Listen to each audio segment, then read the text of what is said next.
When does this come out, good sir? Next Tuesday, the 7th. Oh, let's the 7th, go, baby. The 7th. Okay, let me look I'm at going these to dates. be on your promotion. I know, Thanks you're for my having me. first. This is how cool you are. The 7th. Okay, so Rochester. I know. I feel a little like All right. I shouldn't be here. No, it's good. I like it. Now I'm nervous. I got to be good. I better do a good intro. Are we rolling? Yes. Why am I tapping my... Hey, everybody. Welcome to Community Service Podcast. And I'm coming to a city near you, Rochester, New York, November 16th, 17th, 18th. And then a taping in Austin, Texas, the 19th, followed by Denver, Philly, Washington, D.C., Burbank, and Springfield. And today's guest is my favorite. I love her. Her body of work is amazing. Check it out. From her work with Mr. Show to Punch Drunk Love to 24 to her stand-up to her book. She just started a new podcast. Jeez. Check out my guest, Lynn Rajskub.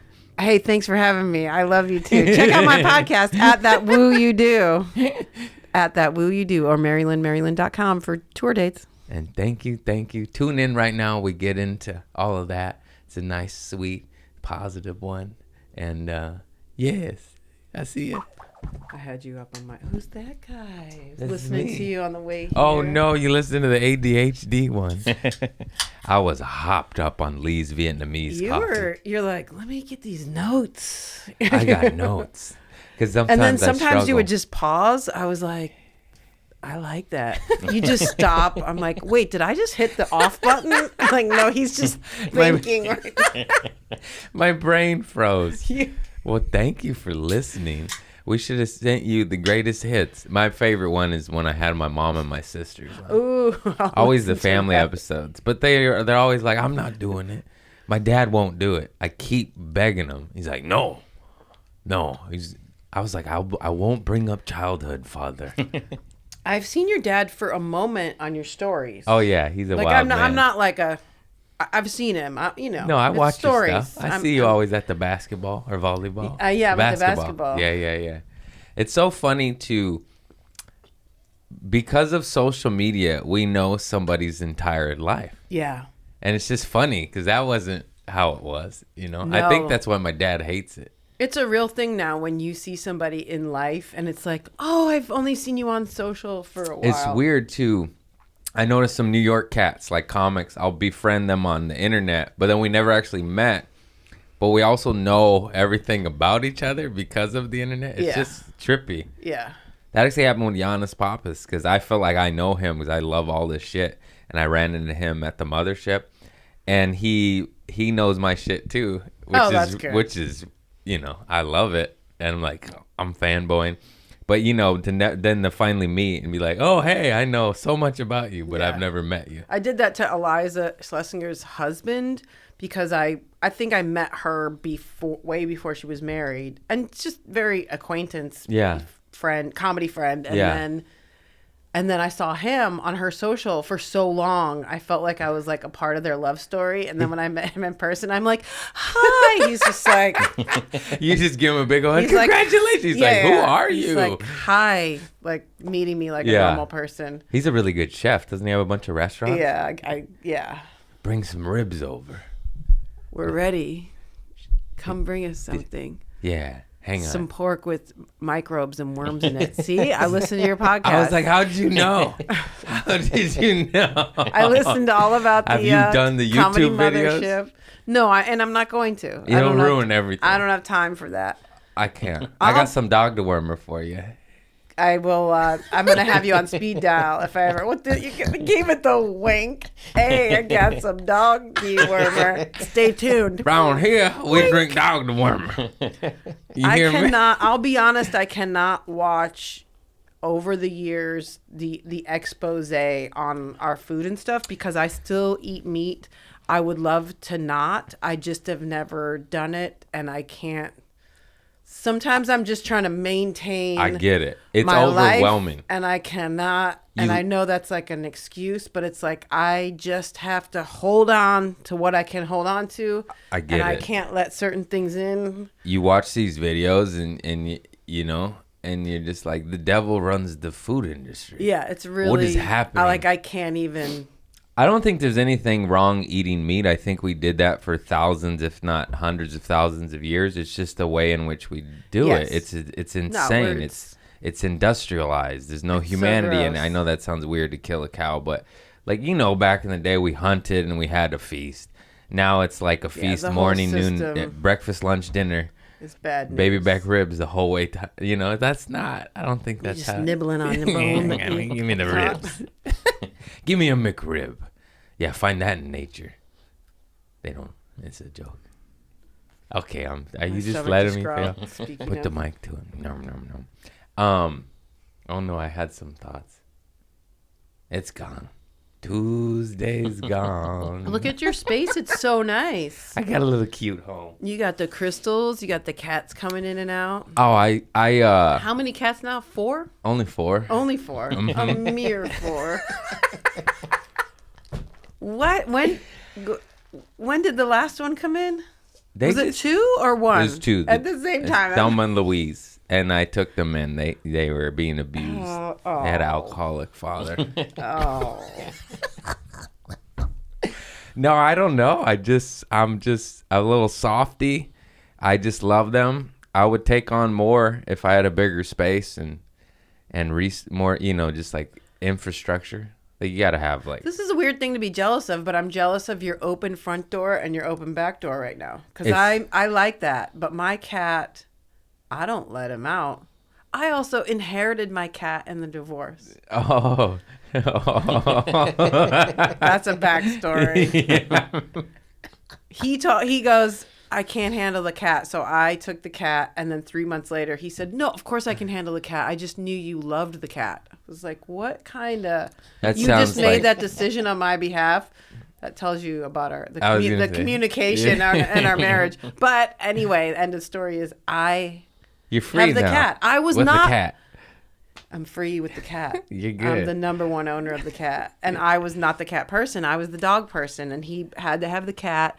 And now I have the cat. But I don't let the cat outside. Who has the dog? You got both? No. Oh, yeah. Yeah, fuck, man. They're assholes anyways. I mean, the dog last night... He doesn't need nothing. The dog will come up on my bed for like just a good night. Like a 5 to 10 minutes and then he'll go down. But last night... He came up on the bed and went on the pillows next to me with his bone. I was like, that's awesome. It's sweet, but he took the place. He usually goes by because he's a big guy. Okay. He'll come by the foot, and his good night is on the foot of the bed. So I didn't notice really until last night. He's up next to me, and I'm like, my lover, like next to me, good night. Like, why do you have your body where a human head should be? Mister will sleep on my head sometimes. You're talking to the right person. Yeah, I love it. I'm like, he's gonna sit on my head. He's gonna sit on my head. And then he has rhinitis, so he has these gnarly snores and blood boogers, and you hear him go. Ew. He sounds like a little demon, but it's so cute, and I just love it. And he'll make noises, and he'll purr. And I'll just snuggle into him. But every night at around 3, 4 a.m., he'll start slapping my head and biting my hair and pulling it. Oh, that's his playtime. Something happens at that hour. Oh, he gets mental. He does it to my sister, too. She stays here when I'm out of town. I'm out of town a lot. And she's like, yeah, he always bites my hair around 3, 4 a.m. I'm like, yeah. He's a wild guy. The demonic hour. He's an angel. I don't. You could be a dad with that kind of patience. I'm going to be February 24th. Don't give me that. I stopped telling people for that reaction right there. By yourself? Yeah. No, with a woman. Wait, I thought you were not with anybody now. I'm not. It just happened. Oh, you were just fucking? No, I have a girl, but she's not pregnant. It was before. I need to be on Jerry Springer. I got problems. Oh, it's someone else's baby? No, it's my baby. What is happening? I got a woman. From before. I got a lovely woman pregnant and then you guys broke up? No. Come on, just please. All right, stop I'm just being... What am I? I'm talking, right? Will you let me finish? You said this a million times. I don't know how to say this. I had a one-night stand. Okay. And her tubes were tied. And then God grew them back together. For the one night. For the one night. For your baby. And everybody makes fun, all my stupid guy friends. I was like, dude, I went to the doctor. It's like, she's not, this happened. And it's just, apparently this happens. It's way more common.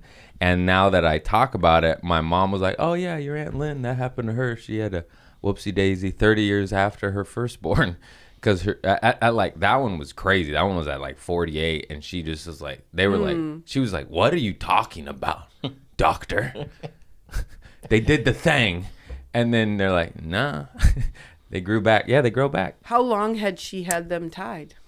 Or does that not have anything to do with it? I think like 15 years. No. Oh, a long time. Really? She was told, I don't even know if she wants to be talking about this. That's weird. But she was told her whole life that she could not have kids. So it's like a miracle baby. And the whole punchline is, I was like, I am Mexican. I told, no. See, we don't really talk. I didn't know that. This is old news, is what you're saying? Yeah, but I stopped telling people because of their reaction, and they're so judgmental, mainly men. I'm just like, I'm over this. I don't need to, I don't need to. Just say congrats, whether you mean it or not. Just say that. You go both ways. You're like bro-y, but you're also not. I'm so bro and feminine. It's quite funny. You are, right. Yeah, I'm a Gemini. I'm all the things. I'm a softie and a sweetie, and then I got guns everywhere. So your bros give you shit. Yeah. You have guns everywhere? No. No. But yeah, no. Replace the word gun with cats. Cats. All my cats have their own firearm. It's great. Mister's the best shot. I'm kidding. Bad he's riffs. kidding. Bad His cats riffs. don't shoot guns. These are bad riffs. Your cat's with a little cowboy hat. No, I'm so excited. It's a boy, too. I got a little boy. He's going to eat dirt. Unreal. I'm so happy for you. You need to talk more to your lady friends and your men friends about this. I'm so happy for you. Is lovely. The male response is awful. It made me men are trash. Not share it anymore. Men are trash. I'm not telling. They look at me like if I told them a relative died. I'm like, I'm happy. I'm excited. It took a couple months to process the information. I'm not going to lie. I was like, oh boy. But yeah, I'm ready. I've been wanting one with my ex. It just wasn't working out. I've said that a bunch. And you just grow up and I'm like, man, I want to. This was the miracle baby. And God said, here you go, kid. And who's the lady? I'm a lady. I want to know the details, or you don't have to talk about it if you don't. I probably respect anonymity. I don't know. I have to have. Well, I don't need to know her. Oh yeah, her I'll show social you her security number. But like, what's the sitch? Hairstylist? What's your relationship? How you gonna go? We're getting. You know what I want to know. Give me the juice. Right. I don't need to know her name, address, phone number, or her like, breast I don't know. size, or her hair color. I just need. I'm looking for what's the Did relationship. you see my brain go like, why do you want her address? Like that's where my Such brain. a bro. No, I want to know, how are you guys doing? No, what she's what are the plans? Are you? I hit the jackpot because she grows her own food. She's organic. She's like healthy, and then. Normally, I don't think about that stuff, but when it comes to formulating a baby, I'm like, hey, you need some dog dewormer? You eating pork? I'm kidding. And I feel weird now. She's just judging me like, what? No, she's a hairstylist. You don't get it, man. I don't. Oh, you healthy. will. Now that you've got a baby, you will. Yeah, she has a good family support system, as well do I. Like the important stuff when raising a child. And how did it go down when she told you? How did you guys? It was a text, and it was a text, and I just landed. She's a baller. Months later too, like several months later. It was because she didn't know. It was the last thing on her mind. She 15 years, nothing. Yeah. So what? She was like, I'm gaining weight. I feel weird. She went to the doctor.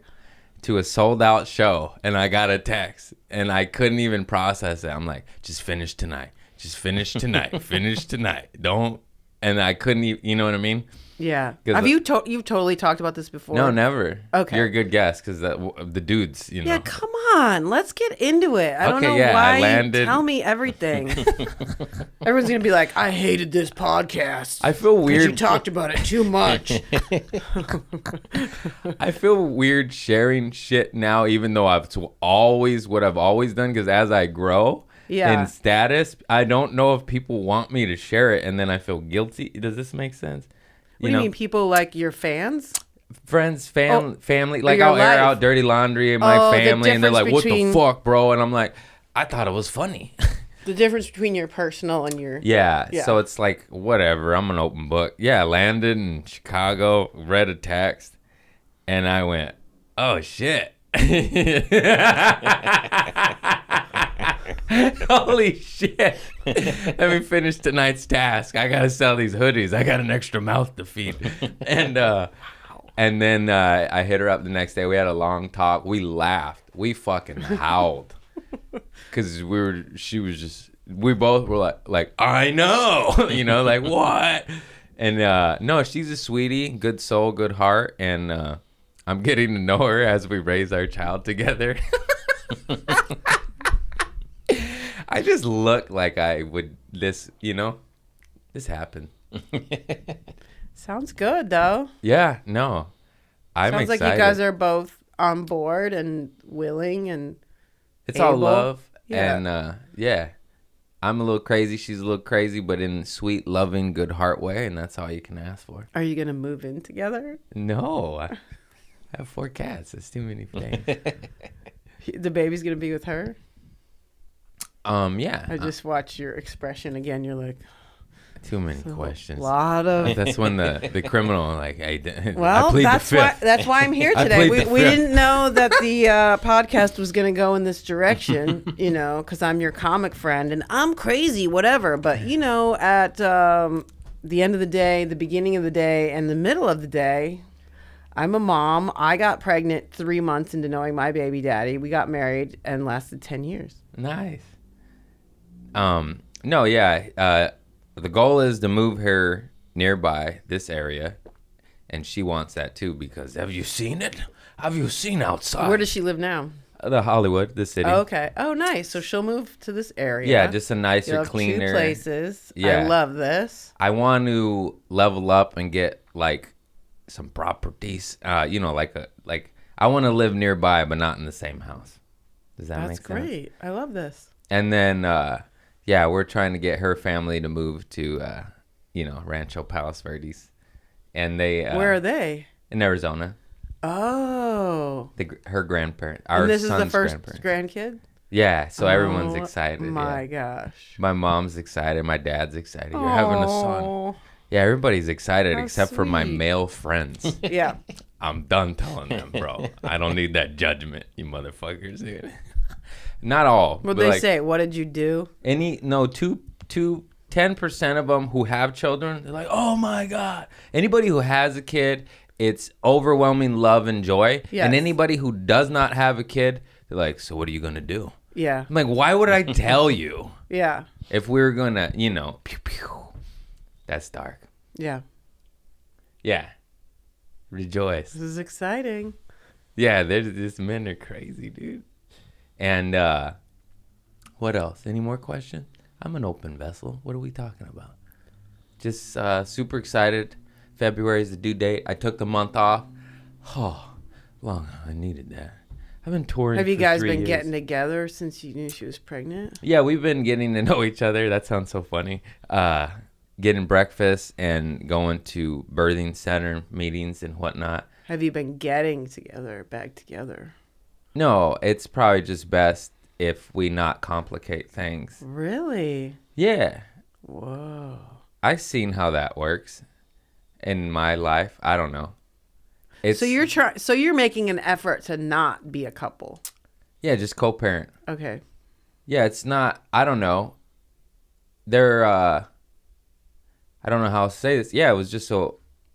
It was like, why complicate things? Why add another layer of? I hope this works out. Right.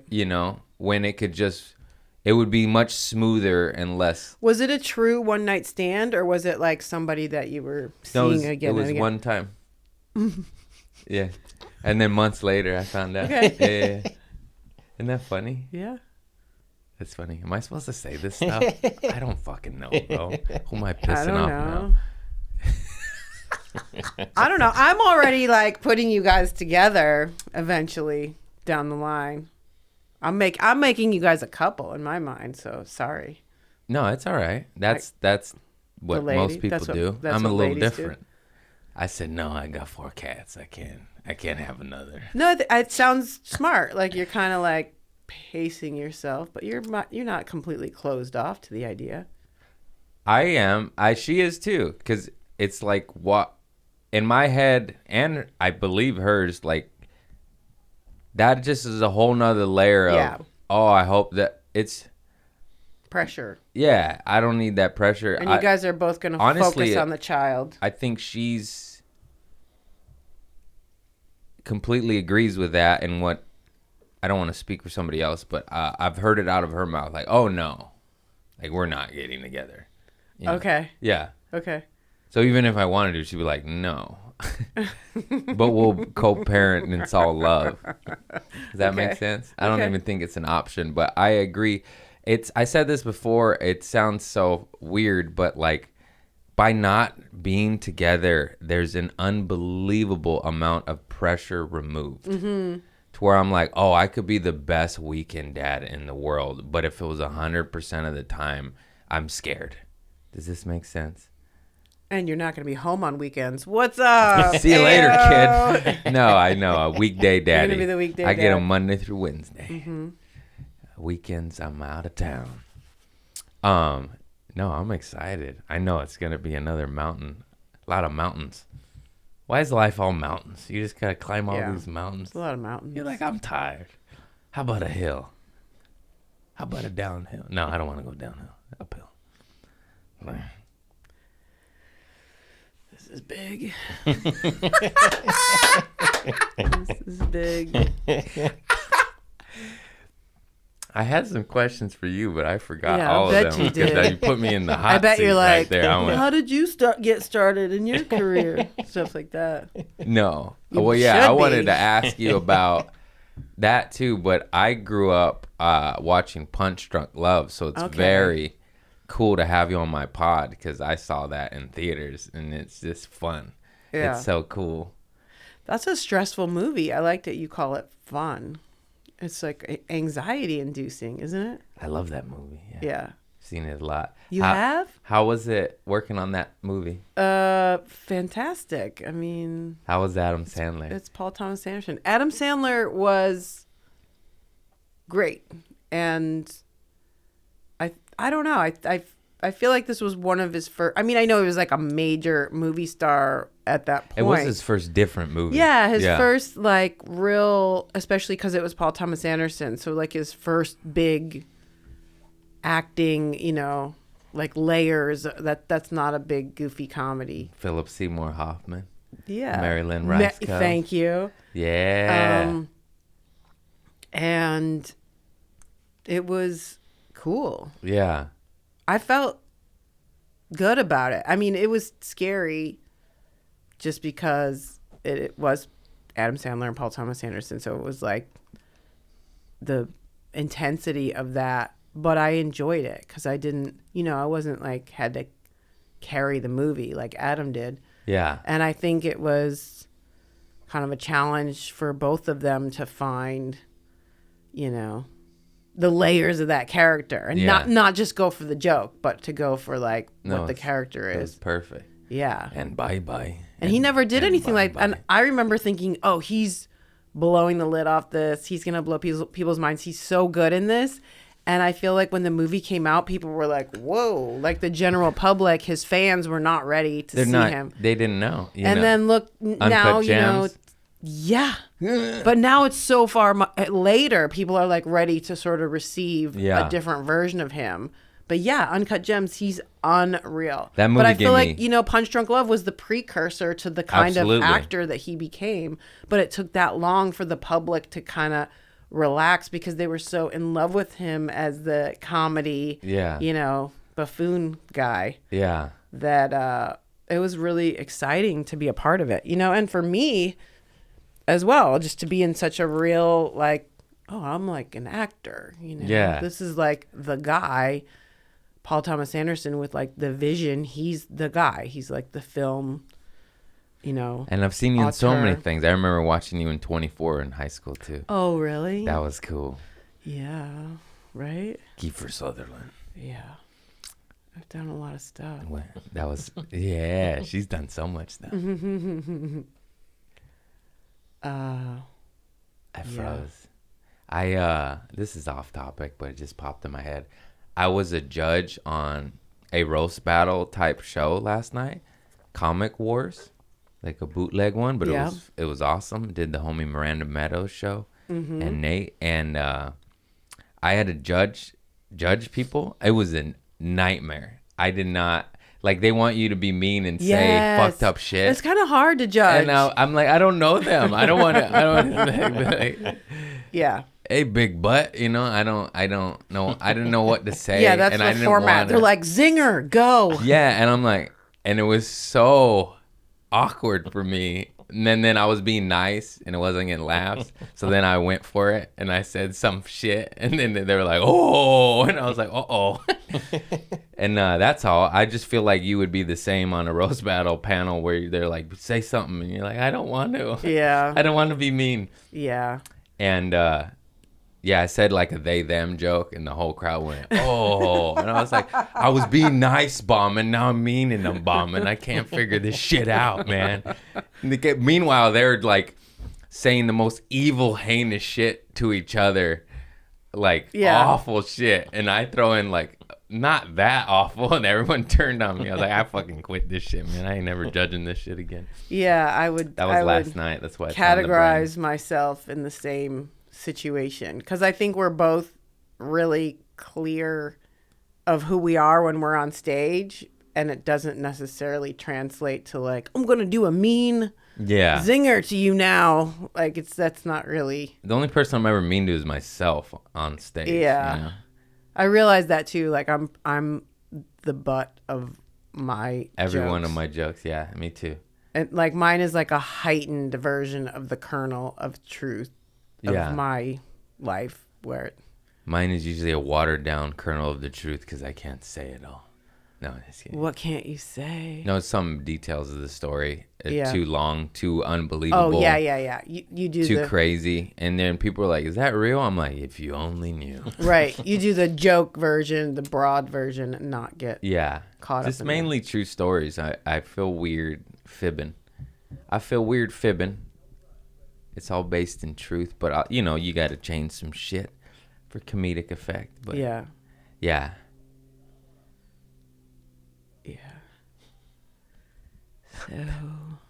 So help me, Mary Lynn. Are you scared now? Am I scared? No, I just get it in my head a lot because I'm trying to. Yesterday, I just follow your lead, Like, I know. I mean, I could well, let's get to take over and keep talking, but I don't care that much. Like, you know what I mean? Like, I will sit in the silence and watch you flounder and go. I like that. Like, I prefer that rather than like, and another thing about what I'm thinking about. Say something, Craig. Think of something. I prefer the interview. Silence. No, we can. Maybe I'll do an actual good interview and not just flounder in the abyss of wonder. How did you get started? What? No, I did want to ask that, and then you said it, and then it made me go, oh no, now you can't ask that because when did it start? It's a good question. It is a good question. I was doing performance art in art school, and then I was making fun of performance art in San Francisco, and I was doing live shows, and I met comedians, and they said, we're going to LA to do shows. And then I came to LA and I did live shows, and I got acting work from that. Nice. So stand-up came before acting? It did. Or at the same time? It was a version. The stand-up I did back then was I never knew what I was going to say when I went on stage. So it would always be improvised, and I would maybe have some phrases, but I was just really out of my mind and really became... That is so scary to me. It was really scary. To go out with no act, and just like do 20. You know, it was so scary. That's crazy. And I would just be vulnerable. And I think a lot of the laughs came from people knowing that I didn't know what I was going to say and what was going to come out of my mouth. I would get so scared. I wouldn't throw up, but I would get tired. So it was a little less gross. I would just get really tired before the set, and I'd be like shaking. But I like needed to do it. I was compelled to do it. It was like a self-expression. I felt like I was like dying inside if I didn't get something out of me. You know what I mean? I did not approach it like, oh, let me do this career move. It was like, no, I need to like, this is detrimental to me just as a person. And then I think whatever those qualities were lent themselves to acting roles, because it was, you know, compelling in the sense of just opening myself up like that. That's how it be though. You hear it reoccurring over and over and over. Like they say, what made you get into comedy? You're like, I had to. Yeah. I had to.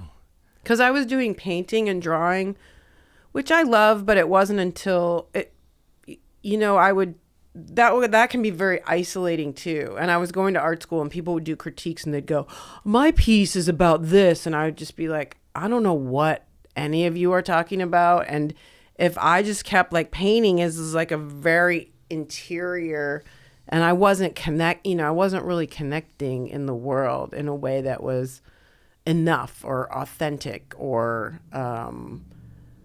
it took the mechanism of performing, and it still does, to propel me to be, it's like therapeutic, to be more clear, to be more honest, to be more, I had to scare myself into like just whatever was going to come out. Yeah.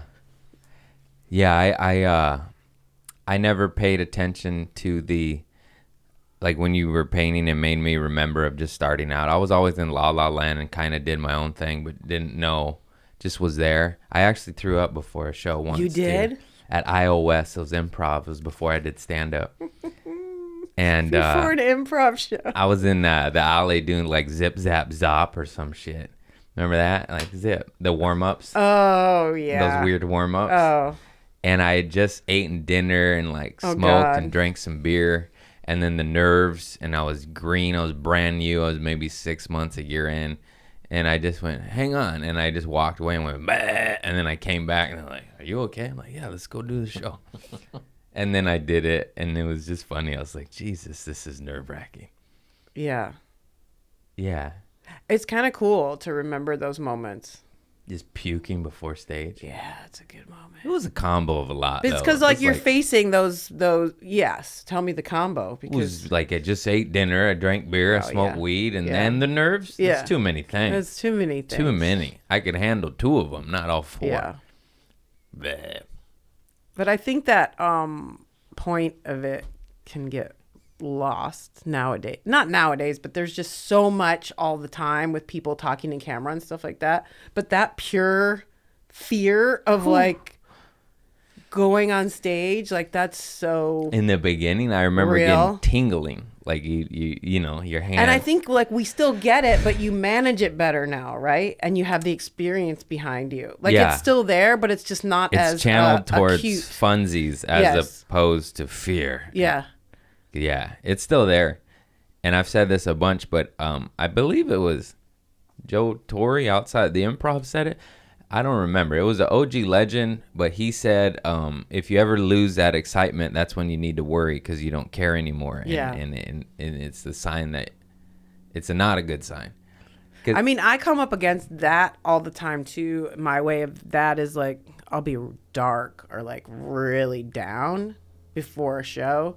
Just like, what the fuck? And now, I mean, so far, I've found a way to be real with that and take that on stage, but then transform it. I mean, I used to get really quiet and interior, and now it's just like I just push it out, and I'll be like, what the fuck? And I'll just talk through it until then the comedy's coming, or until then the energy raises. But if I deny it, how I'm actually feeling, it makes it worse, right? So I have to use it. Do you find yourself having better sets when you're like, I hate this, I quit, oh yeah, I want to die, yada yada yada, and then you go have the best show? You're Like always before some dope shit, I'm like, I quit. I can't do this anymore. I fucking give up. It's Which too is hard. the worst. It's not fun to be there. No, it's terrible. You're like, and I'm winning, and it's going well, and I'm like, I can't do this shit anymore. You know? Yeah. Why? What is that? I don't know, but it's really real. It's so real. Right on when you're on the precipice for transformation, it's like when the want and calling to quit is strongest. Yeah. Go figure. I don't know. I like how you play out to Chris in the camera. He just looks at me. He's like, what? Stop. He just stares. Help me. He's got the mic there, but he's like, please don't make me talk. Help me, Chris. He's ready. I yell at him when we do solo pods. Would you want to weigh in on this? No. You got the mic there. I don't yell at him. He knows I love him. He's scared right now. He goes and throws up. He falls asleep. Zip, zap, zap. Go, let's go. No, he's going to be my number one babysitter. Just kidding. Make those clips. Watch this, kid. When's the due date? February 24th. Ooh. Ooh. I'm so excited. I gotta make more money. These kids are expensive. Yeah. Yeah. You better. I wouldn't buy the property just yet, you know? Yeah. We're gonna. I You need want to to have get a more farm. of a cushion. Don't put it in. What do they call that? House poor. No, Don't be house poor. It would be investment property. And rent it out. Yeah, I just gotta figure that game out. I see what you're saying. As a way to have Income. Yes, I've been watching Rich Dad Poor Dad. I just need to come up on a few $1 million to start this. Yeah. Any rich fans out there want to go into business? Because I've been blowing my money on silver coins. War is coming. Did you buy silver coins? Yeah, every time I do the road, I genuinely... What is that? Why are you laughing? It's a great investment. Precious metals. Precious metals. Every time I do the that's road, my ex. I'll buy a sleeve of silver rounds. Of course it's you like, would too. Yeah. What do you... And get a little shot of ivermectin and Parasite? yeah. Anti-parasites, and we meet. then you which go have on your parasites? Bitcoin, and then you make fun of that. I challenge you to do homework. Do you have parasites, and what are they in? No, I'm not making fun of that. Okay. They're probably in my entire body. Exactly. No, ivermectin is the COVID. Yeah, I don't know anything about it. You know what I didn't understand is, obviously I don't trust the media because they lie repeatedly over and over, and they're cocksuckers. But ivermectin is anti-parasite. Oh, is that what it is? Okay, I already forgot. I just remembered the word. I couldn't remember what it was. I don't understand how it helps COVID at all, but I learned they say it's a horse dewormer. Oh, right. Okay, They say it's a horse dewormer, but initially it won the Nobel Prize and it was used on humans and it was safe for 50 years. Who knows? But now, because it's 4 cents and not $4,000, now it's not good for you. That's the because it's cheaper. That's where I get mad. It also was used in tons of other countries and nobody said nothing and it was fine. But then you talk about it and you're in this country, you're a lunatic. And the whole thing is dog dewormer is hilarious. I know I'm a nut. I know this. But wait, it did is you have also worms? I'm sure I did. I didn't get tested. I just drank it. Why'd you drink it? Because I ate pork my entire life. Oh, you drank it for if you funsies? eat meat, I drank it to for make funsies. Yourself better, more healthy? And for the bit, for the gag, and to talk about it, but also on a see, this is where people get judgmental. On a serious note, you know what? You became defensive before I became judgmental. That's what's making me laugh. You're like, yeah, I did it. Because everybody looks at me like a lunatic, which is true. You're saying it like a lunatic. Yeah, but logic in my brain goes, okay, if you eat meat which has parasites, you have parasites, and parasites can be even found in fruit, like a mushy banana. Isn't that crazy? Fruit you eat off the floor, I've done that. And then, so it's almost guaranteed unless... How many times have you taken the dewormer? Only once. Oh, okay. You're not taking it like with the rest of your vitamins? What had spawned it is my dad's friend beat cancer with it. Oh, and he started, but like I brought this up a bunch, but these men aren't healthy. They go to the Moose, the VFW, and the Legion. They like Hungry Jack meals. He beat meals. cancer using dewormer. Mm-hmm. Did he go to the doctor at all for the cancer? Yes, and they told him he was terminally ill and he was going to die. So then he was like, I'm going to drink dog dewormer. What have I got to lose? Sure. 3 years later, he's alive. And I thought it was the funniest thing because these men they're just savages. Like, it wasn't, there was no research had. Right. It was just like, fuck it. I'll drink that. I probably got worms. And so you were like, I'm related to you. I got a little bit of fuck it in me. Yeah. And then I started Googling it, and then more and more and more information of people talking about how they beat shit by taking anti-parasitic medicines. Oh, okay. And there's fenbendazole, ivermectin. There's like 4 or 5. Also, see, I just said the word. I didn't even remember what it was. So this is good. I know. I didn't learn what ivermectin was until the last few months, and I was like, oh, that's similar to the dog dewormer I'm drinking. And yeah, my family thinks I'm so nice. And I know. But then hang on, where did the train of thought go? Oh, you can take natural anti-parasitic dewormers, and they are help me out, Googles. It's organic pumpkin puree, pumpkin extracts, I believe melons. There's tons of herbs and plants that are anti-parasitic, but the doctors say, human prescribed ivermectin, not vet. They say if you have an infestation, it is best to take some of this because it's too many, really, Yeah. It's kind of like how rosemary helps with fleas, but if my cat's infested, I got to go give him the chemicals. Yeah. It's similar to that in the human body. Go for it, Tiger. Berberine, black walnut, papaya seeds. Oh, yes, papaya. Pumpkin seeds, and wormwood. Yeah. Garlic, probiotic yogurt. It can be achieved through nature. You don't have to take dog dewormer like me. I know I'm a lunatic, but like there's tons of anti-parasitic shit. What were the effects of the dog dewormer? Nothing? Absolutely nothing. I was hoping like I can remember the fog off my brain's gone. I remember before I was born. The primordial. It tastes like nothing. I make calling jokes. me. It tastes like pork and milk bone, but it really does taste like nothing. I put it with a little liquid IV, and it tastes like liquid IV. You do liquid IVs? Yeah, I'm sure that's bad for you too. I heard something about their B12 is not the clean one. And I'm like, damn it, I love that. I like the B12 energy is not one. the clean one? There's like the clean B12, and then there's like a B12 extracted from some poisonous shit. Help me out, Googles. That's my Googles. I've had that B12 shot on a movie set. Oh, nice. It gives you it's real fun. Yeah. For like an hour. Yeah. And then you're just in your booty too. They inject it in your butt cheek, right? Yeah, it's exciting. That hurt my butt. I remember. I'm like, ow. Yeah. Like this liquid going in my tiny booty. Yeah, I used to get that shit. I'm always trying to be healthier, and I would go to Earth Bar and get shot up with all that rich people shit. But you did? I was working at Trader Joe's, so it was like, I did it like every 6 months as opposed to like Paris Hilton probably does it weekly or whatever. Yeah. I did the IV drip, the NAD, all that shit. Have you done the NAD? No. That shit hurts your tummy. It helps? I can never tell. Yeah, the liquid IV, the IV bags, sorry, excuse me, not liquid IV. The IV bags definitely help with hydration for sure. Oh, yeah. What's up? So there's a natural form of B12 and a synthetic. The synthetic could impair kidney function. There it is. So you want to stick to the natural. Yes. Why do we make synthetic anything? There's always some underbelly. Like this one cures cancer. This one gives you cancer. And you're just like, I don't even know.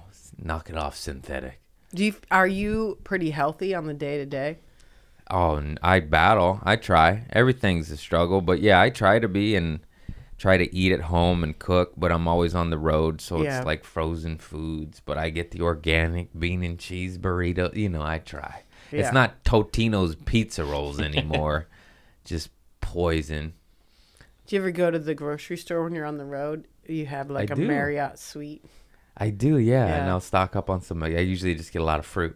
Yeah, okay. Because I have a sweet tooth, and at night I'll be eating candy and stuff, getting real little real dark. nasty. Give me some Snickers. And so I'll go to Do you stay up after shows? Yeah, You I stay up late? decompress. Yeah. Do you stay up late?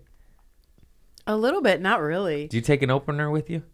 If I'm lucky, I get to take my feature with me. I don't always get to. Yeah. But I've started to, and it's so nice. It's way better. It's way better. Oh, I can't way go better. alone anymore. It's so dark. It's so dark. It's so dark. You're just I know. alone. It really is like when I get to bring him with me, it's like a gift. It's like a joy. Yeah. And then also we have a similar, like we both like to get up early. We both like to have a little latte. We like to do our walks. Yeah. Like we both have like a vibe in that way. Oh, And then yeah. we'll be like, goodbye. And we'll do our, Yeah, our you nap time, our alone time. You have to have your little rituals and routines, or you. And then also when you have somebody that even going to the clubs, because you know how like every club you're just like, what weird shit now? Like what weird person? What weird? They're doing club? it to you too.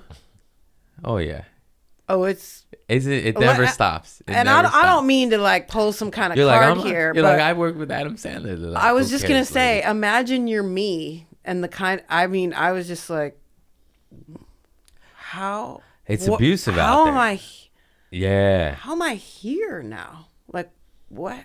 Yeah. What happened to me? I'm not. But I love it. I went in back into comedy on purpose, but at the same time, it's just like, oh, this is dark. It's dark. Yeah, It's these. dark. And sometimes it's like a fun dark, and then sometimes it's just dark.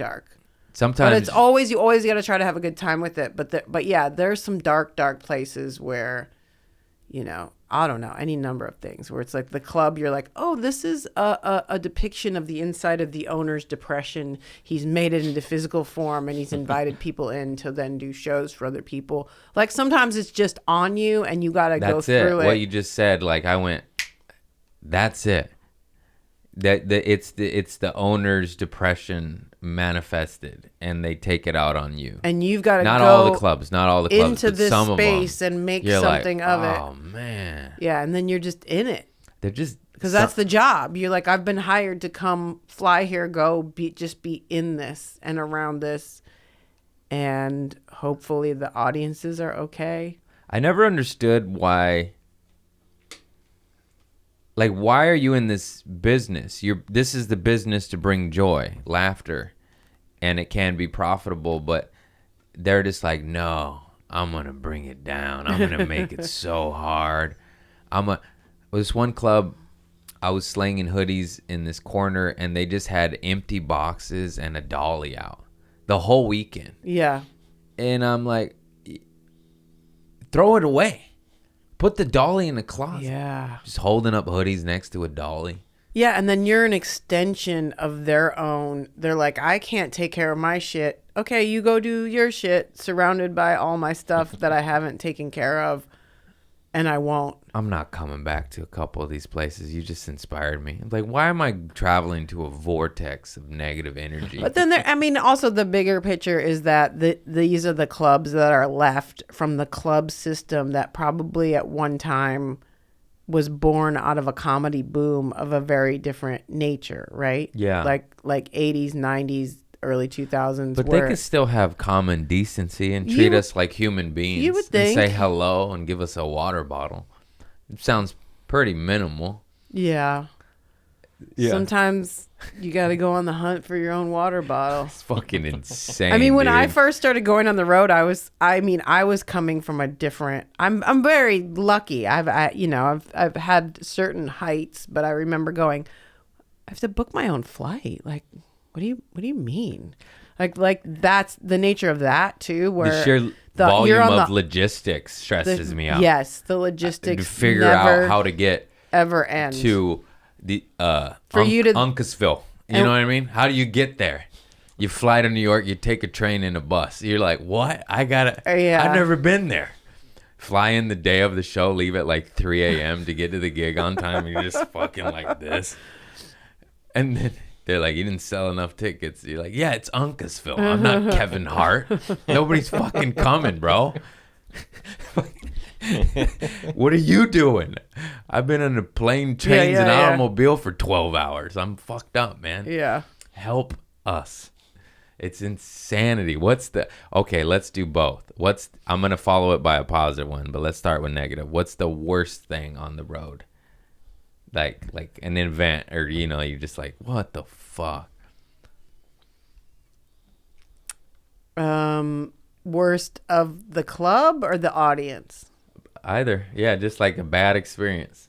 We'll follow it with a good one, though. There was the club owner who, for some reason, was counting out cash of mine out in front of everybody else, but then also was like, that same evening was shaving himself in the bar area. Why is everyone so psycho?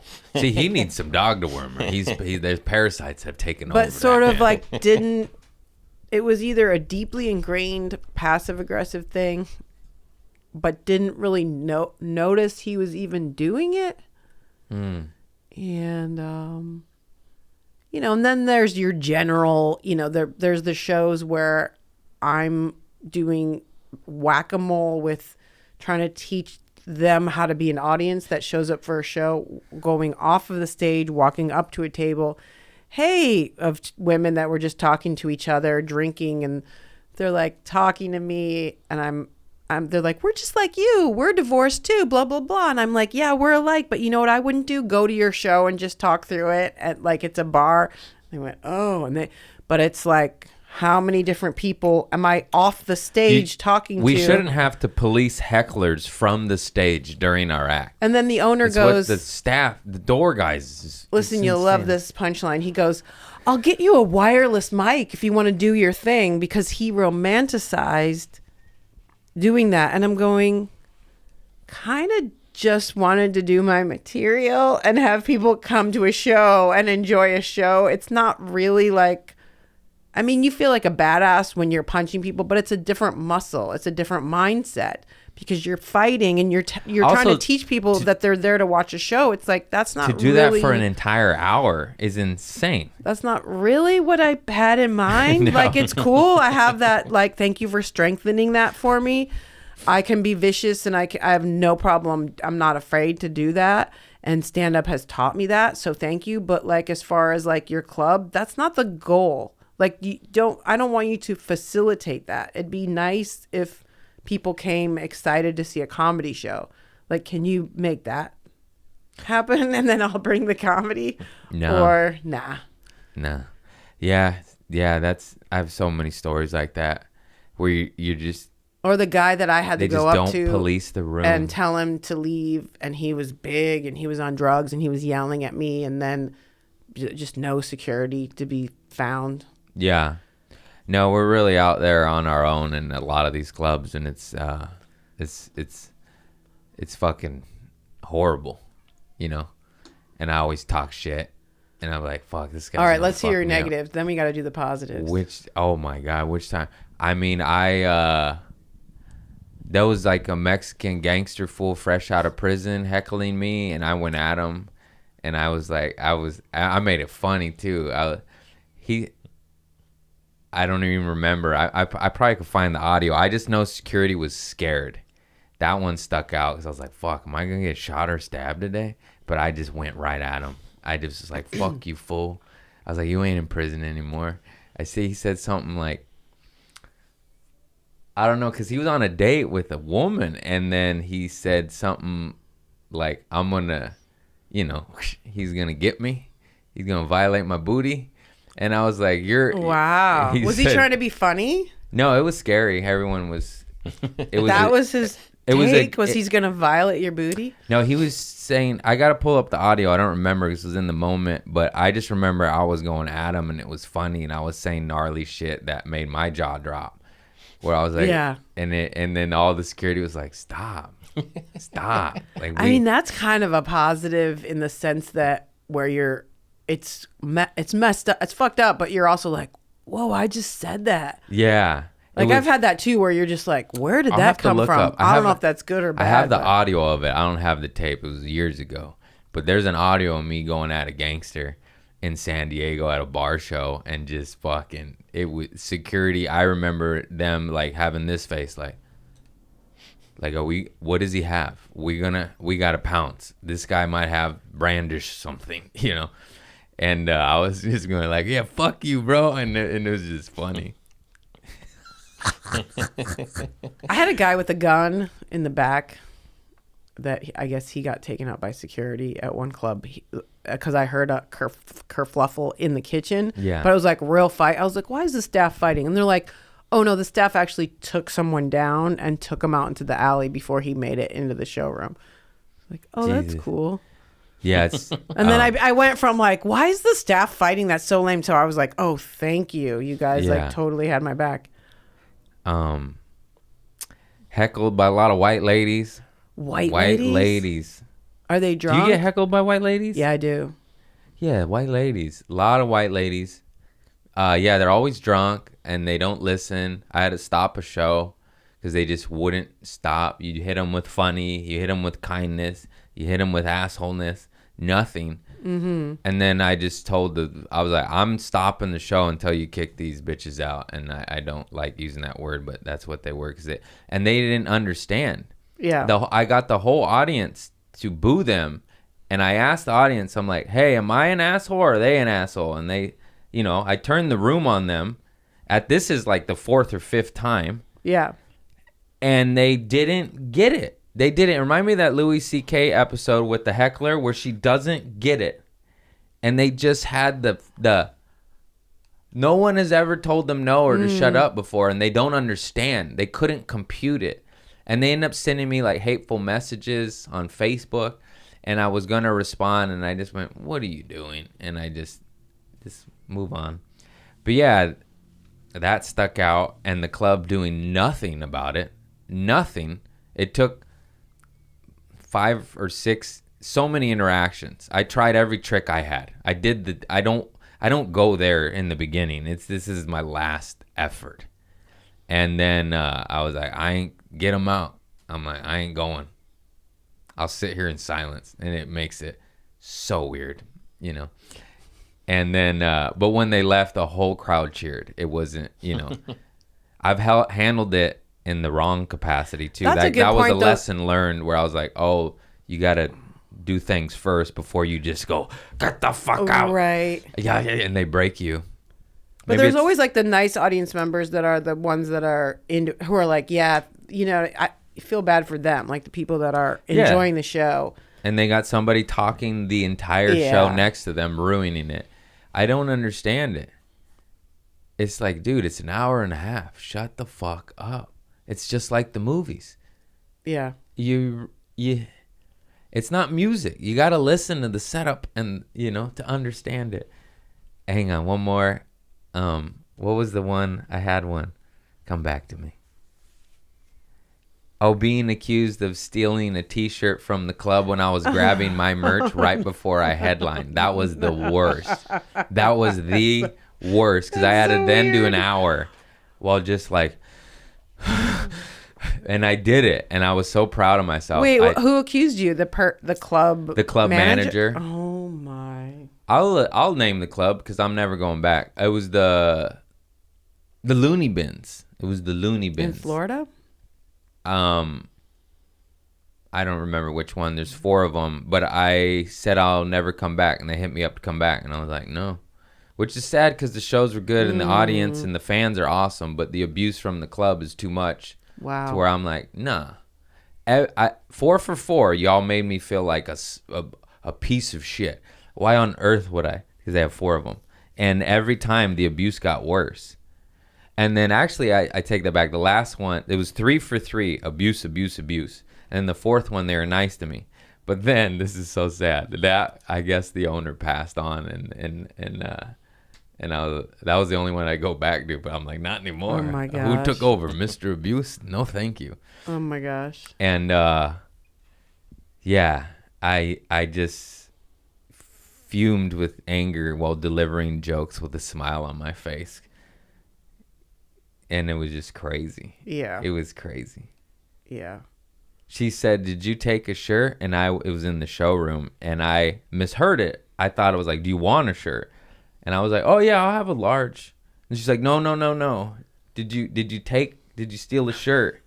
And I'm like, bummer. What? I was like, this one? Mine? With my face on it? That I sell to make a living? And then she's like, oh, she knew she made a mistake.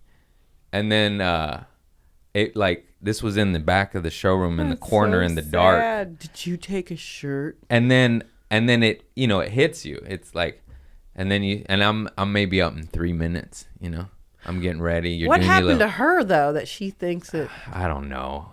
I feel bad now. I named her, but like she just sucks and was having a bad day, and she took it out on me, and it's some sort of lack. All this shit is a lesson. Like that's how I look at it now. She probably has, you know what I mean? She's probably just sad and took it out on me, or I don't fucking know. What is that? And also, yeah, like you're saying, the lesson of then having to go right on stage and deal with. Yeah, so I confronted her at the bar, but it was real quick because it registered, and then I went, she just accused me of stealing a fucking shirt. What the fuck? And then you get angry, of course. I'm human. And I go up. Now I'm doing passive aggressive, Craig, and I'm angry. I said, hey, that shirt you offered me in the corner? I'll take it. I want a large, please. And then that's when I made her say it in front of everybody, like, oh, no, and she... Honestly, just to save the situation, she could have gave me an $8 T-shirt. And she's like, no, that's not what I said. And then that's why I was like, well, what were you saying then? What did you say? What were you asking me? And I was like, you're asking me if I stole one of your T-shirts, weren't you? She's like, no. And then I was like, well, what were you asking me then? And then they go, Craig Conant. And I walked to the stage. And I did an hour. And I ripped. And I was proud of myself because I was literally... Maybe until about 30 minutes in, the anger finally subsided. So I was just delivering jokes while just going like this. And, yeah, fuck them. That shit's crazy, huh? Yeah. Okay, now best story. We can't go all dark. We got to even it out. Yin and the yang, baby. Best story. I mean... It's weird because not a lot of like specific of the darkness is so specific because there's a lot of like really beautiful, just, my face hurts from laughing. I laughed the whole show. Or just people so thankful that you're there, just having a good time. I was thinking of club treatment, but now you're gonna make me emotional. I love it when my little junkies out there. 'Cause I'm 10 years off narcotics and alcohol. I still smoke a little weed and shit, but I'm gonna conquer that demon. Yes, it's a demon. It's a trickster. It runs my show. But when people say you helped me get sober, that's beautiful. I go like this, and I always start crying. I'm about to cry right now. Cause that's the goal, man. I had like a woman recently, like and it wasn't even like, cause sometimes people will associate me with the TV show or whatever, but which is great. But she was saying you and your comedy and like your book, like got me through some dark shit. I was like, yeah, I know. Yeah, that is amazing. It's the best to save some souls, cause it's all fucked up. Yeah. Yeah. And even we get into our heads like, oh, I want to accomplish this, but at the end of the day, that's like that's enough in itself. And then you realize you're like, oh, that's all it is. I was here in this moment to like change the energy, to be silly, to like let loose, to. I'll get a lot of people. What's funny is about my fans is they're either sober or need to be sober, but it's quite the revolving door. It's hard, it's easier said than done. Life's vicious, but it's all love, baby. Remember that. And but I have a lot of fans that'll be like, hey, I'm sober. And I look at them like, no, you're not. No, you're fucking not. You're bugged out, dog. I see those black guys. You're on some meth right now. Yeah, I'm clean. And I'm like, you don't have to say that. I love you no matter what, and I wish you well. Do you tell them that? You're like, no, I'm not gonna call them out on it. Be like, you hit the pookie 4 hours ago, dog. Right. I ain't fucking. They're like, I decided in this moment that I'm gonna get clean. And you're like, I'm like, good luck. I don't care. Like, it's all love. It's just funny to me. It's just like, Yeah. That cracks me up. Just fucking, they say they're sober and they're taking apart a computer, tweaked out. Okay, bro. Okay. No, but that's awesome that even the seed is planted, because I talk about this so much, but I didn't even know sobriety was a thing. Oh, really? Yeah, I had no fucking clue. It was never talked about in any of my family ever. Oh. Both sides partake in indulgence on various things from So that food. was just the culture from the get-go. From day one, from both sides of my family. Like, this is a joke, but it's not a joke. I told my dad I was getting sober, and he said, "Why?" Like, mate, have you seen my life, sir? And it's just not in there. They just old school, What is what is the question I'm asking? Beyond the substance, where does the getting sober go to once the substance is taken out? Sober, where does my energy go when I'm 100% sober? No, I mean, what form does the sobriety take for you in your mindset and your emotions?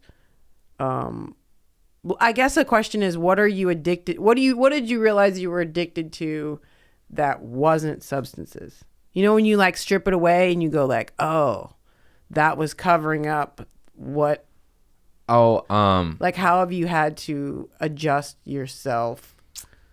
I'm addicted to all things. I'm addicted to coffee, to sugar, to women, to love. Just like, I guess that's probably what it is. It's validation. So do you like anybody anything okay, that will so make me feel good, whether it's dope, like real drugs, to weed, to women, or any validation. So it's like constantly seeking it. It's annoying. I fucking hate it. Would you feel like you manage a lighter level of addiction throughout the day, or do you try to catch yourself and go, okay, you're being taken away by wanting a fix from this, and then what value is there in when you get rid of the addiction? Is it just like present moment, or getting rid of it? That's the battle. I don't know how. But where are you at when you get rid of it? Where do you find yourself? Is it like a better prayer thing? But what's better? Just like not thinking about it? I was gonna say I don't quite understand, but how I manage it is just try to stay busy. What's that saying? I don't really understand it either. I'm just interested in, like, once you get rid of the substance, and then where are you at?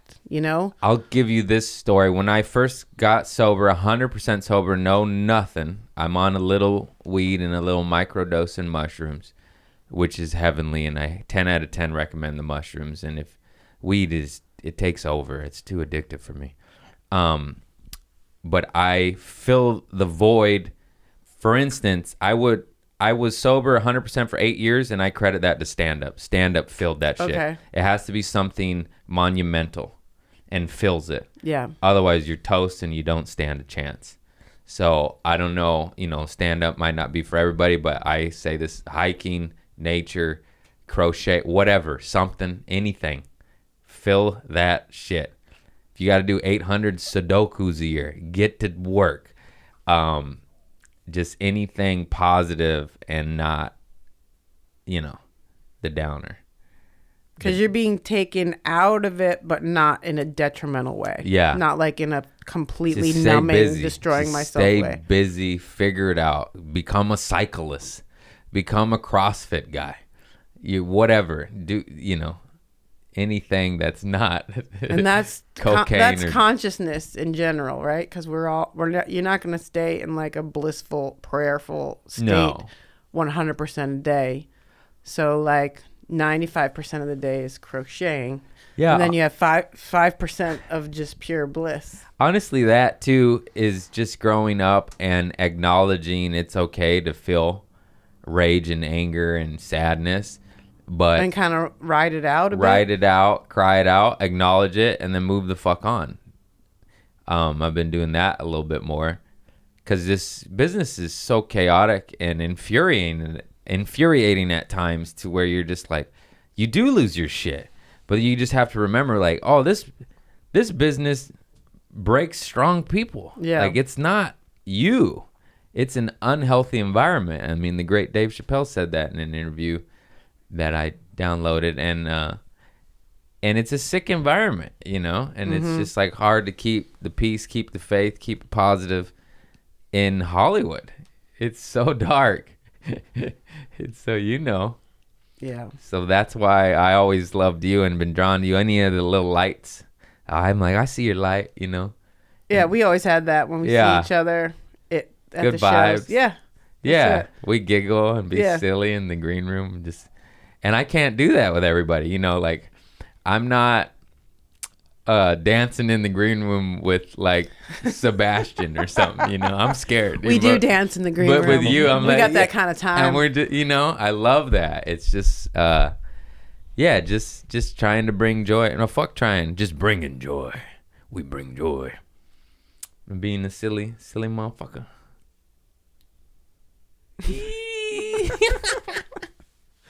I had some notes. Let's see the notes. Ooh, he's got some notes. I think I already asked them. I just wanted to know how it was to Yeah, we had a little bit of the punch drunk career love. stuff. Yeah. Where is it? Wrong note. My notes are so weird. These are my notes. Sing Howdy Doody, but like Jeff Buckley and Hallelujah. Howdy Doody. Howdy Doody. Okay, I'm done looking at these notes. That was an important one. I didn't do a poop story. That's right. Oh. And you loved the Comedy Mothership, huh? Oh my God. I haven't been. It's so nice. It is so fucking nice. It's brand new. I already just said all that. But it's so... Yeah. You know what I mean? Imagine the Comedy Store, brand new, built with no budget. Like, it reminded me of Jurassic Park. Spare no expense. You know, like, just everything's fucking nice, bro. Yeah. It's I'm probably swanky. going to be like you, where I just show up there and be like, I know people. He's like, let me up. Like, maybe. No, Catch us up. you've done Rogan, right? No? Yeah. Yeah. It's been quite a while, though. Yeah, but he'll still hear his friend. Yeah. And it's like, I was just intimidated because I didn't know him. Yeah. So I was like, Yeah. And I was just so nervous. Yeah. But he's just a fucking nice guy, dude. Yeah. But like, it's funny. It's scary because of all the security too. I mean, Yeah. there's Navy SEALs there. Oh You my understand? gosh. But there has to be because he's so big that just like, oh, Mike Tyson's here, you know, or like he wasn't there. I'm just using. That's how big this man is. I was tripping out that Graham Hancock was there. I love ancient astronauts and all that stuff. So I'm fanboying, but you know, you can't show it. You just keep it cool, Craig. They're gonna kick you out. I've made the joke. I was hugging everybody. I wasn't, but I wanted to. We got a hugger. Get him out. Whatever. And I do have any. I'm trying to remember if I got everything. Any thoughts? Any questions?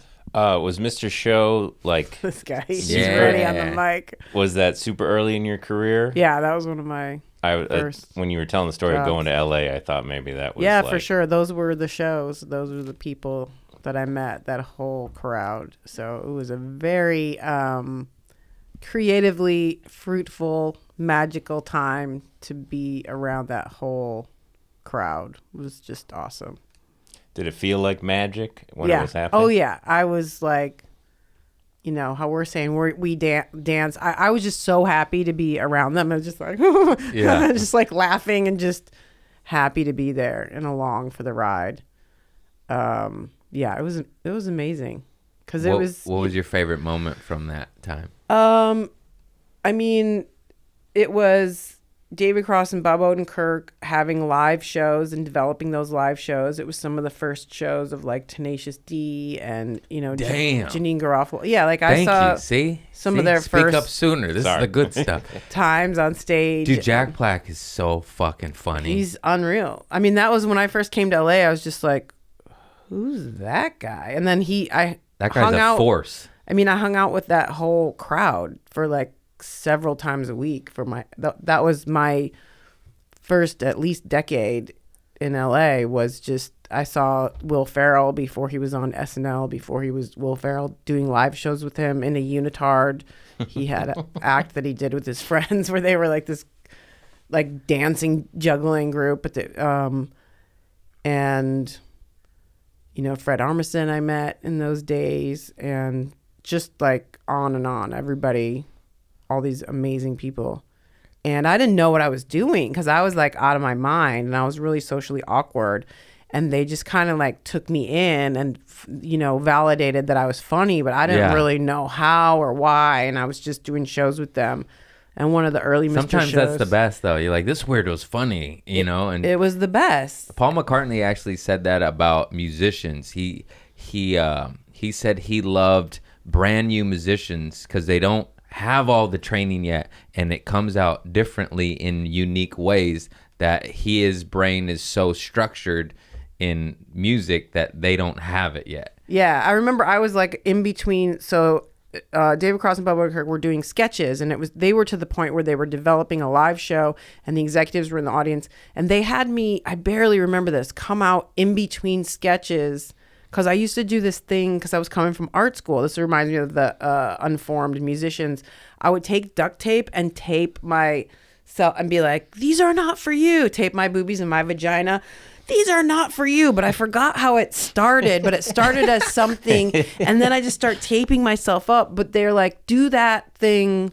In between? Yeah, like as a like palate cleanser. But it was... That's amazing. It was like a classic bit. Like I couldn't even tell you where it started or where it ended. But they just were like, go do your weird shit go that tape you do. It up. But it was so much fun. And God bless those men for just being weird to do that weird. And that was one of those things where I would, so cool. Like when I said I would go on stage and not know what I was going to do. That came out of that. Like I'd be like, I got some duct tape at home and I got a lot of feelings bottled up inside of me and I don't know what. And I knew like sometimes the more dramatic I felt, it would get laughs. But I didn't have the presence of mind to be like, here's the setup, here's the punchline, you know, because you're on stage and you're figuring it out. Yeah. But that time I was living in a heightened state, but I also knew it was hilarious on some level. So I'd take whatever angst. And that was like one of my bits was like taping my private parts, you know, probably was my closer at the time. I don't really remember. Damn, that's so funny and cool. Yeah, I did the Second City program and IO West and UCB before stand-up because I was terrified of stand-up. Yeah. And just that fun, weird shit. Like, I don't know how I ended up doing that because I was terrified. I wanted to join Second City and I was terrified of improv. Yeah. Yeah, same. Scary. I didn't work with them, but I did get to witness some epic shit similar to that. I remember watching Keegan-Michael Key and all the improvisers, like the goats before they popped, right? Before Key and Peele, and watching these geniuses do it and just having my jaw on the floor. And I'm like, what are you guys? Just it's so quick. These improv legends like TJ Jagodowski and I forgot all the names, but like these guys, they're like Mickey Mantle and Babe Ruth. This is an old baseball reference. Albert Pujols. I don't know me, but like just these people that they're not stupid famous, but they are unbelievably skilled. Yeah. On in another realm of like I'm still thinking back on it. It's been 10 years. I'm like, they're just geniuses. These they're known geniuses, but some of them only in the community. Yeah. You know, and it's just crazy. It's just unbelievable. Improv is amazing unless it's the beginning, the new booties. Yeah. You know, it's the same as stand-up. When it's done by these gentlemen, it's out of this world. Your jaw's on the floor. And if it's a new booty, you're going to want to stab yourself to feel something other than what is happening on that stage. I remember witnessing both of that, of just like the goats. That's so true. Like Joshua Funk, Naima Funk, Keegan-Michael Key, Larry Joe Campbell, There was so many. Yeah, Key and Peele were there. That one guy that's in all the movies now, he's blew up. I saw him like, it's fun to see him at their like open mic stage. And now he's in like all the movies. What the fuck was he in? Yeah, Zach Galifianakis. I remember when he was new on the scene. Oh yeah, I saw him perform maybe 2-3 times. Damn, that's a wild card. I did open mics with him. God, that's so fucking cool. Okay, then who's your I know I was getting ready to ask the poop question, but now you got me all excited. Who is your favorite to work with of all the legends? Like, oh God, I don't know.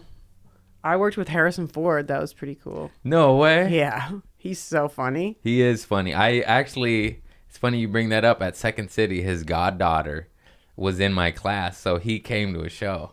And I got to perform in front of Harrison Ford, and he pulled up with Ally McBeal in his little ear, Yeah. you know? And I was like, this fucking Harrison Ford, fucking Han Solo. And then I made sure my family, I was like, watch him. Does he laugh at me? And I was like, don't lie to me. But then I remembered it was my family, and they would be like, he didn't laugh at all. No, but Like, you can lie to me a little bit. It would be great. If you they could said he just... genuinely laughed at me and this other girl, Deanna. And I was like, I was definitely the weirdo, and I was, oh yeah, you probably went to that. I've known you a long time. Did you ever go to the Second City? No, I saw you do stand-up at I.O. way back then. Oh, that was like my fourth time. Yeah, I don't think I ever got to see you do improv, Wow. unfortunately. Oh, man. Wow, that's so cool, dude. Yeah, you've been clicked up early on. That's amazing. Wow. Yeah, I'm in a whole different zone Yeah. of like... I was at the What are you open doing mics now? with the mentally ill people. It was just me and Jamar Neighbors. The rest quit. Oh, man. Yeah, your crew is way better. Mine was dark day. No, I'm just... Okay, now for the final question. You have a good poop story? You shit your pants? That's the final question? Okay, I'll try to think of something. Let me go back to the notes. You don't have to. I got one. One time I was in my friend's kayak pool, and some poop came out, and I just took it out and threw it away. Nobody knew. That's a good one. I know. It's Kayak pool? Wait a minute. Kayak pools are like they're 4 feet above ground with the blue siding, the plastic siding. Oh, so you just paddle in place? Yeah, and I just didn't realize that the poop was coming out, and then I got lucky, and it came out in a little like a pebble turd form. Nice. And then I just was like, Threw it to the. and nobody saw. You threw it in the bushes? Yeah, Yeah. I got lucky. What turd? I got lucky. Exactly. I don't know what you're talking about. What if the neighbor was out and it just hit something? They're mowing their lawn. What the hell? I went right back in the pool. Didn't miss a beat. That's how we do. Wait, you It's a pooped in theme the for pool? life. It went in my bathing suit, and I was like, Oh, wow. mortified, and then somehow got it out and just went right back in the pool. That's a great poop story. It's a good one, right? I didn't even know. It uncovered a memory. It uncovered a memory. I shit in my friend's pool in a kayak. My underwear caught it and I threw it out the window. It was an indoor pool. That's a great one. Oh my God. I do have a poop story, but it's not my poop story. You have a new poop story for every podcast. I try. Yeah, it's hard. It's hard to keep pooping. It's really hard. Sometimes you have to have someone else's. You're like, I failed. I don't have a poop story for you this time. Okay, go. So I took my cats to get a cat bath, flea bath, because fleas are crazy. I got to get them some ivermectin. Yeah, I don't know. Sounds good. So I take them to the flea bath, and this sweet lady, Pet's Choice in Wilmington, where my family's from, it's the hood. It's off of Figueroa and Avalon. And I take my cats in, I pick them up, and she said, "Oh, Boo was pooping, And she'd be pooping sometimes, leaving diarrhea, but she was sick that day for whatever reason, and then I thought nothing of it, and so now I pick up my cats and they're completely clean, smell good, And then Boo just starts going, wah, like meowing like she's never meowed before. Like, and I'm like, what? We're almost home. Just diarrhea in the cat bag in the car. And I went, oh my God. The smell. Rolled down all the windows. She tried to warn you. She did. She's so cute. She's so sweet. I didn't know. I don't speak cat. She just kept, I was like, oh, that's what that was. I've never heard her meow like that. And then she just shit. And then she started rolling in it, and it got like on her head right here. No. And I just got her bath. You know? I'm like, and then the bath stressed her out, so she had to poop and ruin the bath. The groomer said that was the calmest she's ever been. Oh. It was probably 'cause she had diarrhea. No. She was holding it in. But and then the groomer said something like, "Oh, I didn't trim her nails this time because it wasn't that long, and she really hates it. She's a little finicky sucker."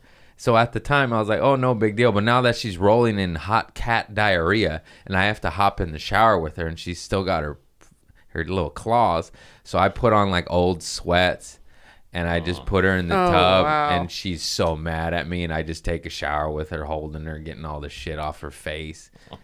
And she was so pissed. And cat diarrhea smells extra demonic. There's another layer to that. People say cats are easier, but they're nasty. They got some nasty stuff. Mm-hmm. Because you can't. I mean, dogs are hard, but to hold a cat in the shower, that's insane. I heard there's a job out there. I'm going to sneeze. It went away. Whew. Oh, this is a tickler.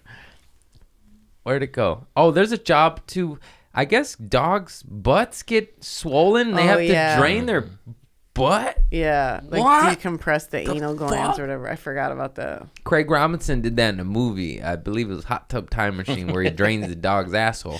I thought it was a gag, and then I Googled it. I'm like, that's a thing. That's real. That's a fucking thing. That's real. Yeah, I forgot about that. What'd you do all day? Oh, I pinched this Great Dane's asshole. Ew. Get a new job, man.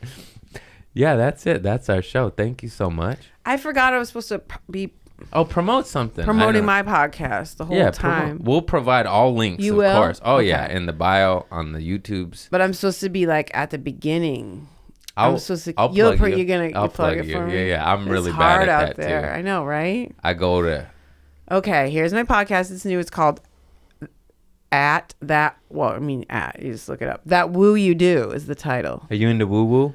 Yes, and it's me and Jeffrey, my feature, because he'll carry crystals on him. So it's all about what is your woo that maybe you don't want to tell people is a secret magical thinking thing. I tell everybody. What's your woo? Okay, we'll extend it. Well, we've done quite a few, and he and I both have a lot of woos, but it's also for people that don't have you written yourself a check for $1 million? It could be that type of thing. But he and I Jim Carrey did it, and it worked. But I've had a lot of stuff where I've almost entered a cult, or my friend invited me to go touch a crystal skull, or that you have a guru. Those cults get you. Yeah. I'm drawn to them too. Yeah, I know. Because it's all love. It's grow your own food. And then you're where is it? You're already on the woo side, but and sometimes we meander, but we have a starting point. One was about crystals and do they work, or do they have your intentions? But sometimes we veer off into near-death People experience. make fun of crystals so much, and it chaps my ass because what's in that Rolex watch? What's power in a little quartz? Oh my gosh, What's I love that you're into crystals. What's in the satellite?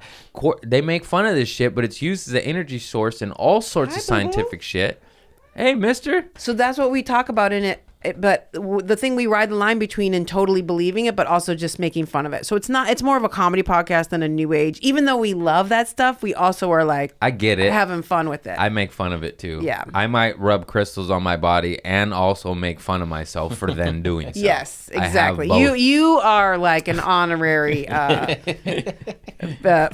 foundational figure in that Woo You Do, our podcast, and you didn't even know it. Because we're all about just whatever magical thinking that you do that makes you feel better or keeps you going, or habits that you have. And one woman was I don't have one, and then I found out it was cleaning, because she's makes her feel better, makes her feel calm and peaceful. But, you know, sometimes people are just like, yeah, I don't believe in any of that. And it's like, you have something You got that you something. do. Yeah. You got a feather. You got Nana's cross. You got yes, something. Yes. Everybody's got one little tinker. And what's so wrong with that? What's so wrong with you got believing in to. magic and rubbing a rock? That's what keeps you going. It's in the Rolex. Speaking of magic, I can smell that cat. Yeah, The diarrhea cat? somebody did something. Mister? I think he did, yeah. And then you brought it in here? Mister. You brought the smell? Dude, they poop. They stink. They just... He came in here to clean himself They smell off. like fish and shit. He came in here to lick. Oh, yeah. Show us what you did. Mister, come here. Come here, mister. Now you just you're keeping the smell in here. Does he smell or is it outside? It's him. Is it? What'd you get on you? He stinks. He was in the litter box earlier. So. Oh, and I'm just getting fecal matter all over myself. I did so worth it. I love you. He's like, poop story? Somebody you called? This is all I do all day. Not the bow tie collar. Want to hold the stinker? No. Oh my God. Oh my God. Where you going, buddy? You can't leave me. I gotta wash my hands. Speaking of shit, I got it on my fingers. Marilyn Rajskub, everybody. I love you. I love you. Check out her body of work. It is insane. Check out her podcast. Check out her comedy, her book, all the things. Nothing but good vibes and love. I just love you.